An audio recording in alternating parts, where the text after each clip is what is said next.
Welcome to the Conscious Living Podcast, where we explore what it really means to live consciously. I'm Brent Riseborough, architect, energy assessor, and the founder of Conscious Architecture, where we take an integrated approach that brings together thoughtful design and building science to help everyday Aussies create energy-efficient homes that are people-focused, cost-conscious, and built to last. We'll be covering everything from retrofitting your home and low-impact architecture to growing your own food, embracing the circular economy, and finding practical ways to help reduce your waste. Each week, we'll share practical ideas, inspiring stories, and have honest conversations with industry experts, thought leaders, and everyday people who are making small changes with a big impact. Hey there, and welcome back to the Conscious Living Podcast. In this episode, we're diving into something that's been a big part of our everyday life, growing our own food. But not just anywhere, we're talking about doing it in a cold climate where things are a little bit tougher, the seasons are shorter, and the setbacks can be real. We'll walk through what worked, what didn't, and what we've learnt from creating a productive backyard in chilly Bungendore after moving from a much warmer climate of Wagga Wagga. When we lived in Wagga, we were in a small rental, but we turned it into a bit of a permaculture paradise. We filled it with potted fruit trees, herbs, veggie beds, and compost bays. The growing season was long, the winters were mild, and things just flourished all year round without too much effort. You could get away with planting a bit too early or forgetting to mulch. It'd still work out. But then we moved to Bungendore. The block was ours, and it was a generous 1,650 square metre block, but the climate couldn't have been any more different. Winters were longer and harsher, the wind cut straight through, and frost didn't just show up in winter, it stuck around in spring, all the way through to November. It was a total shift in mindset. Everything we'd learnt in Wagga suddenly needed rethinking. The block itself wasn't really ready to grow food either. There were fences zigzagging in a maze through the yard, piles of rubbish pretending to be compost, and rocks absolutely everywhere. Before we even thought about planting, we spent months clearing, carting, cutting back, and trying to understand how the site worked, where the sun hit first in the morning to where the frost lingered longest, and how to carve out protected spots in what felt like a wind tunnel. We'd always grown food as a way of living more consciously, of taking responsibility for what we eat, reducing our footprint, and reconnecting to the seasons. But the move to Bungendore forced us to take that commitment even more seriously. In Wagga, the climate did a lot of the work for us. Here, we had to become more observant, more patient, and more strategic. It started with realising that cold climate gardening requires a completely different rhythm. We couldn't just plant out tomatoes in early spring and hope for the best. They'd be wiped out by frost within a week. We had to learn to wait. And for impatient gardeners, that can be tough. But observing that cycle and working with it rather than against it is one of the biggest mindset shifts that's made all the difference. Once we cleared the clutter, we had to turn our attention to the soil, or the lack thereof it. The ground was compacted, it was patchy, it was hard clay, and not exactly fertile. We started building beds using sheet mulching, so layering cardboard, compost, manure and straw, and left them to settle for a few months. It wasn't instant, but it gave us a healthy foundation that we could add to over time. One of the most helpful things we did was stop aiming for perfection and starting to build a system. We used what we had, grass clippings, autumn leaves, chook bedding, and created compost bays that actually worked. We added comfrey and herbs around fruit trees, chopped those back, let it break down into the soil, and then over time the beds became easier to work with, and the plants started showing us that they were happy. The short growing season is probably the biggest challenge in cold climate gardening. You wait all winter, you prep like mad in early spring, and then boom, the window opens for a few months and you've got to make the most of it. For us, the game changer was starting things indoors or under cover. Tomatoes, pumpkins, zucchinis, anything frost sensitive, all get to start on a windowsill or under lights inside. We didn't even think about planting them outside until late October, sometimes November, depending on the year.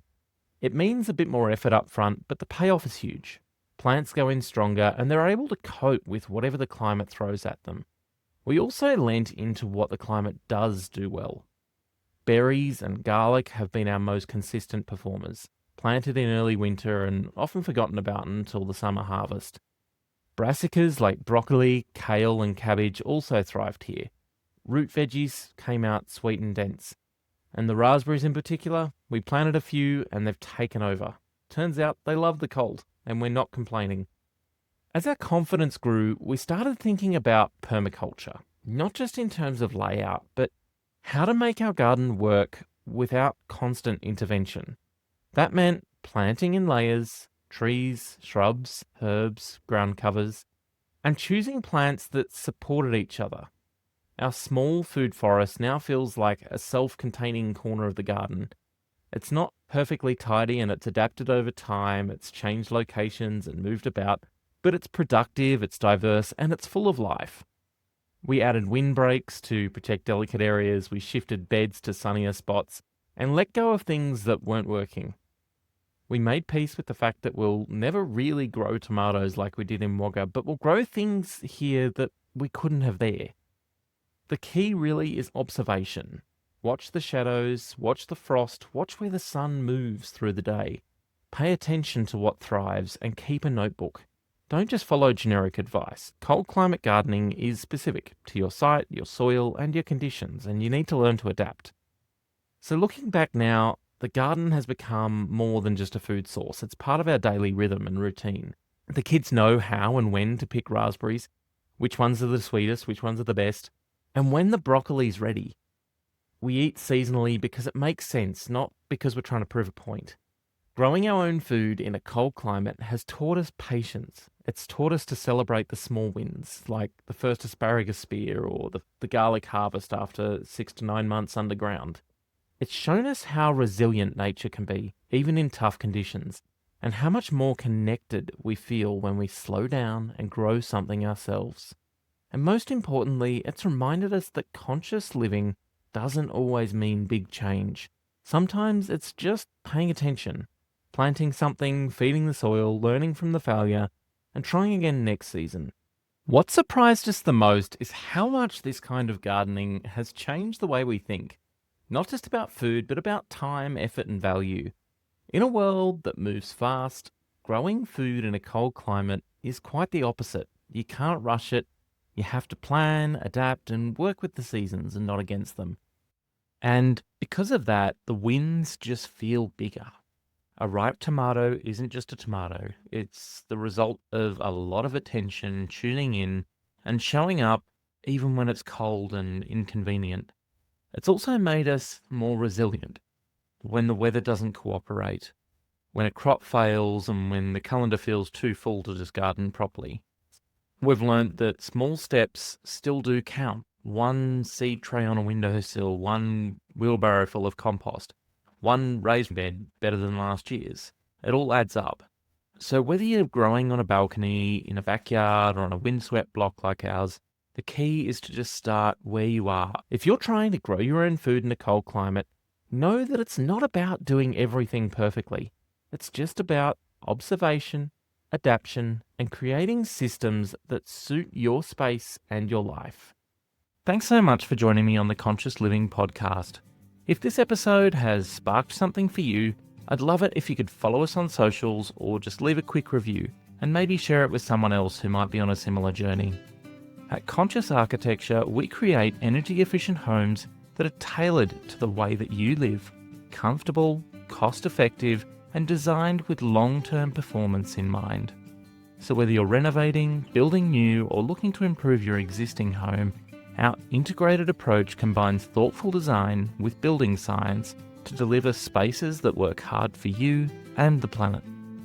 You can find out more about our work at Conscious Architecture via our website www.conscious-studio.com.au or follow us on socials. In the next episode of the Conscious Living podcast, I'll be joined by Amelia Lee, the founder of Undercover Architect and a trusted expert who's guided over 79,000 homeowners through their building and renovation journeys. We chat about why slowing down and investing time up front can save you years of stress, how to get clear on your values before making big decisions, and the small steps that lead to meaningful change. This is a conversation that every homeowner needs to hear. You won't want to miss it. Thanks for listening to the Conscious Living Podcast, where small changes make a big impact.